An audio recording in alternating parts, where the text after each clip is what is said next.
Я еще раз хочу поблагодарить всех участников нашей конференции, всех гостей, выразить огромную благодарность за их позицию, за их понимание, правильное понимание происходящей сути и сегодня в Чечне, и в Украине, и что они очень четко прослеживают ту связь, что сегодняшняя трагедия украинского народа, начало этому было заложено в 1994 году, как правильно говорит Андрей, в 1994 году, когда пытаются отделить Путина от Ельцина, Ельцина называя демократом, а Путина человеком, который начал или развязал войну. Нет, это не так. Это Ельцин развязал и Первую войну, и Вторую войну. Это он подписывал указы о начале бомбардировок Чеченской Республики и Грозного, и других объектов. Он подписывал приказ.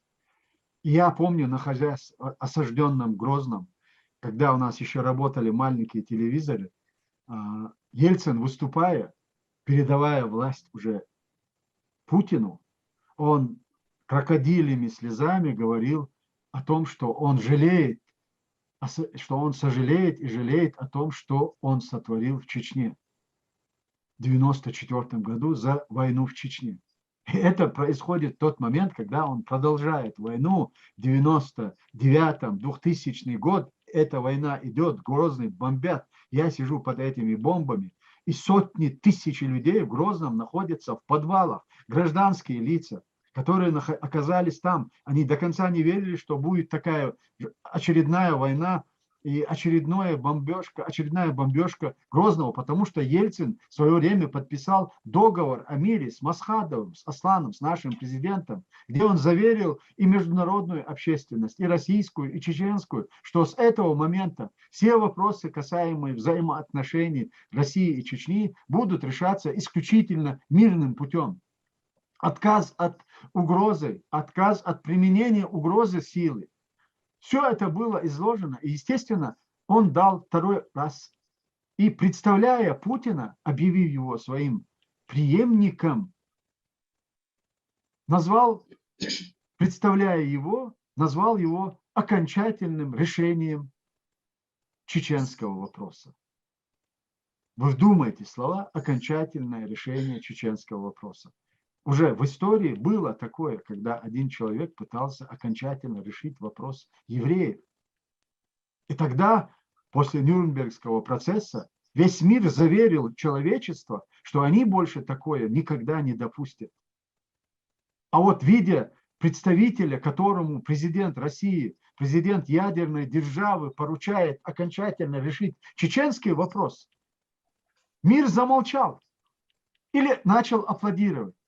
Кто-то замолчал, а кто-то начал задаваться вопросами. Who is Mr. Putin? Но все было очевидно. Все знали. Все знали, who is Mr. Putin. Знали его бэкграунд, откуда он взялся и что ему поручается. Однако весь мир занял его сторону.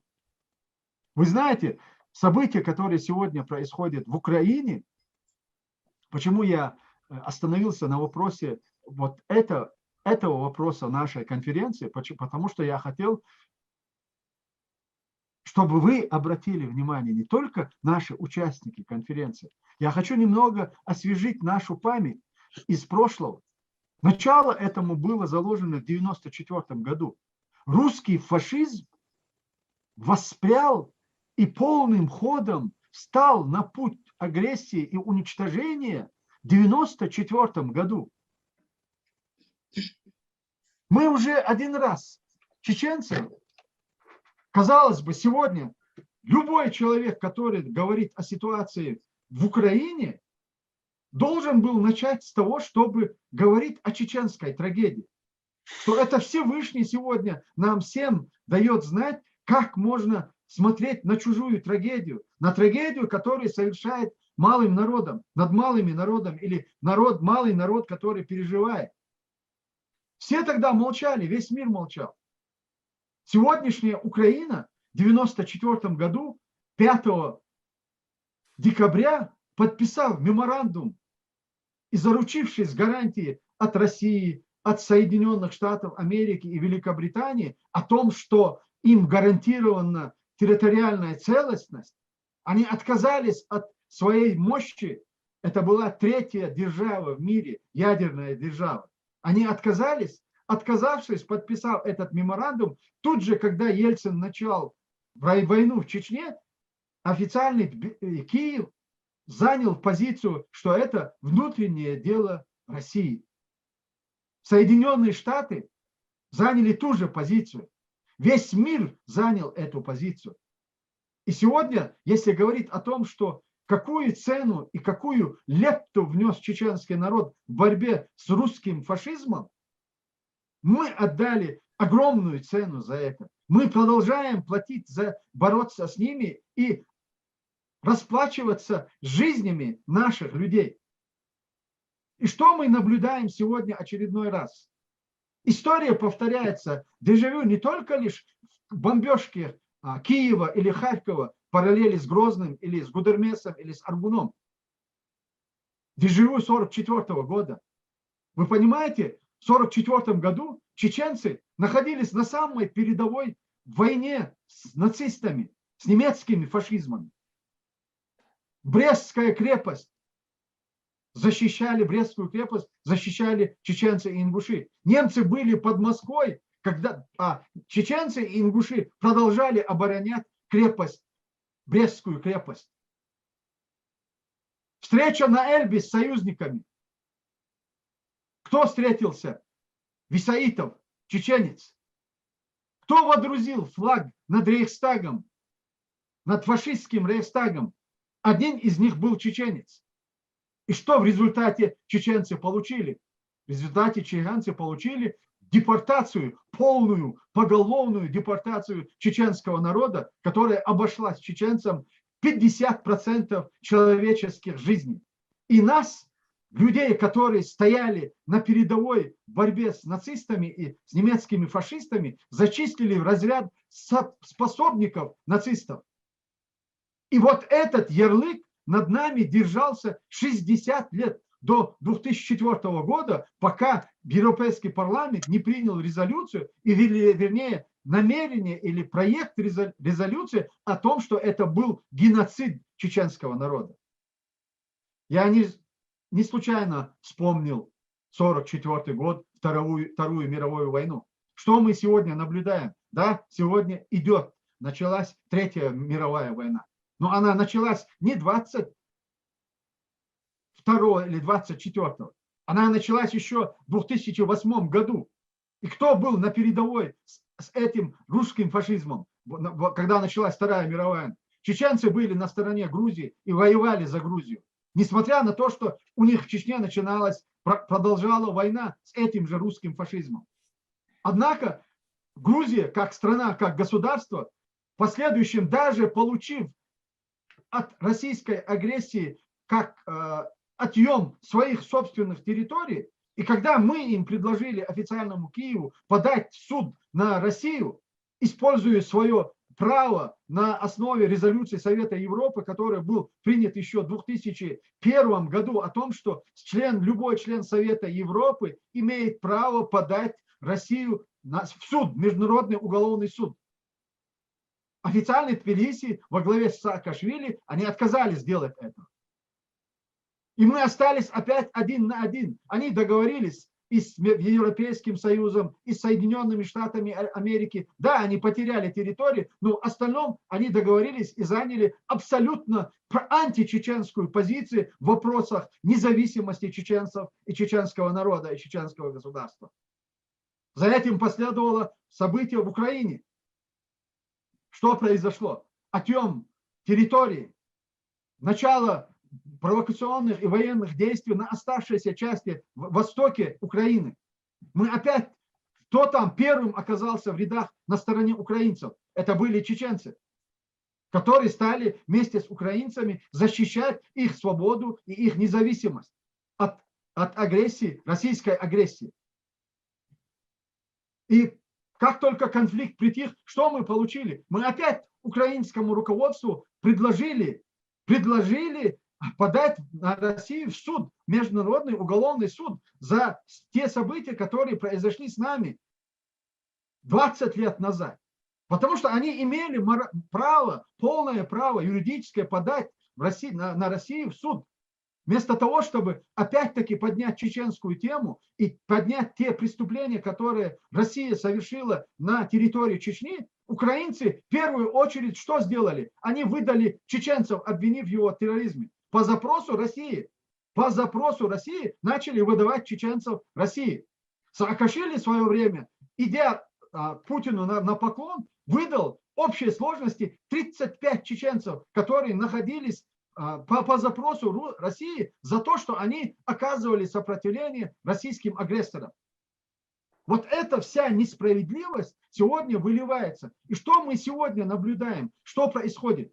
Сегодня наравне с фашистами русскими, несмотря на то, что чеченцы все эти 8 лет находились на стороне украинцев и защищали украинцев от российских агрессоров, сегодня мы наблюдаем, одно слово произносит Кадыров, а дальше 4 раза говорят чеченцы. Чеченцы напали. Не чуть ли Чечня это как независимое отдельное государство, которое наравне с Белоруссией, с Молдавией, с Россией совершило агрессию против украинцев. Нет, дорогие вы мои, мы не совершали агрессию против Украины. Чеченцы, начиная с первого дня, что начались у вас проблемы с российскими агрессорами, с российскими фашистами, мы занимаем вашу позицию. Мы находимся на вашей стороне. Мы гибнем за вашу независимость в вашей стране. Пример этому бригадный генерал Иса Мунаев, который погиб еще в 2015 году. И сегодня спрашивать у чеченцев, что вы делаете во имя защиты украинцев или во имя победы над российским фашизмом, спрашивать у чеченцев, это по меньшей мере аморально. Мы заплатили в борьбе с русским фашизмом 300 тысяч человеческих жизней. И поэтому сегодня, когда нам задают вопрос, что мы делаем в Украине, даже спрашивают, вы как бы исполняем долг. Никакого долга у нас ни перед украинцами, ни перед грузинами, ни перед остальными народами у нас нет никакого долга. Все эти народы, включая все эти международные институты, они должны чеченцам и чеченскому народу за то, что они позволили сделать с нами то, что сделал Путин, и в кого они вырастили сегодня этого Путина. Мы не долг отдаем, мы просто боремся как можем с этим русизмом. Определение русизму 30 лет назад дал легендарный чеченец Джохар Дудаев, первый президент Чечни. Он заявил о том, что будет. Да, предсказывать это дело неблагодарное, но в данном случае мы понимаем, насколько он был прав, насколько он хорошо понимал суть этого русизма. И за эти 30 лет, благодаря и потворствуем всего международного сообщества и российского, если так его можно назвать, общества со всеми их либералами, которые сегодня перебежали в Европу и кричат отсюда, вот какой плохой Путин. Да нет, это ваше детище. Путин, это вы его создали на чеченской крови, господа либералы. Это международное сообщество создало Путина на чеченской крови, на крови чеченских детей. И сегодня задаваться вопросом или пытаться перекладывать ответственность за русский фашизм на чеченцев из-за того идиота, который Путин выкормил, из-за этого национал-предателя, из-за этого морального урода, который предал собственный народ, и которому Путин поручил сегодня высказываться по-всякому, по случаю и не случаю по поводу Украины и заверять весь мир в том, что чеченцы всецело поддерживают Путина в его агрессии. Весь мир понимает, кто такой Кадыров. Весь мир знает, что произошло с Чечней все эти 30 лет. И сегодня пытаться перекладывать ответственность за русский фашизм на чеченцев, я с этим категорически не согласен. И я призываю всех сегодня и участников конференции, и журналистов, и политологов, и политиков, и политаналистов, всех. Встаньте на защиту чеченцев сегодня. Да, сегодня убивают украинцев, но демонизируют всю нацию чеченскую и пытаются переложить ответственность путинского фашизма на чеченцев. Или, по крайней мере, хотят возложить часть этой войны на нашу нацию, которая заплатила в борьбе с этим русским фашизмом 300 тысяч человеческих жизней. 300 тысяч человеческих жизней. Поэтому я сегодня обращаюсь ко всем людям доброй воли. Что мы сегодня делаем? Что, да, мы сегодня наравне с украинцами с оружием в руках воюем против российских агрессоров. Мы наравне с другими политическими, общественными деятелями по всему миру участвуем в организации протестных акций. Мы сегодня создали волонтерские группы по всему миру и участвуем в сборе гуманитарной помощи. Мы, как Государственный комитет деоккупации, первыми объявили о своей готовности вооруженным путем оказывать поддержку украинскому народу. Что мы еще должны сделать и что мы еще можем делать в этой ситуации? Мы будем делать, мы будем помогать, но должны оценки ставиться правильные. И нужно четко уметь определять и разделять кадыровцев от чеченцев и от чеченской нации. Кадыровцы – это сегодня наши палачи чеченского народа. Да, они сегодня, выполняя волю Путина, какая-то часть из них оказалась в Украине, в составе российской армии. Если говорить о процентном соотношении, это 0,005%, которые участвуют там. Однако вся это преподается и выдается, как будто они находятся в авангарде вот всей этой российской агрессии, и они решают самостоятельно какие-то задачи. Мы с этим не согласны, и мы призываем всех сегодня дать правильную правовую оценку тем событиям, которые происходят. Да, мы воюем сегодня за Украину, мы боремся сегодня за Украину, мы молимся сегодня за Украину, за их победу, потому что это будет нашей победой. Это будет развал Российской империи, которая гарантирует чеченцам и всем другим малым закабаленным народам и свободу, и независимость. И за это стоит бороться, и за это надо бороться. И мы будем, иншаллах, и бороться, и делать все, что от нас зависит во имя торжества победы украинцев над русским фашизмом. Я очень извиняюсь, дорогие, может вам показаться мое выступление эмоциональным, но я считаю, что я был обязан сегодня в нашей работе, в контексте нашей конференции высказать все, о чем каждый из вас думает и переживает. Баркал за внимание.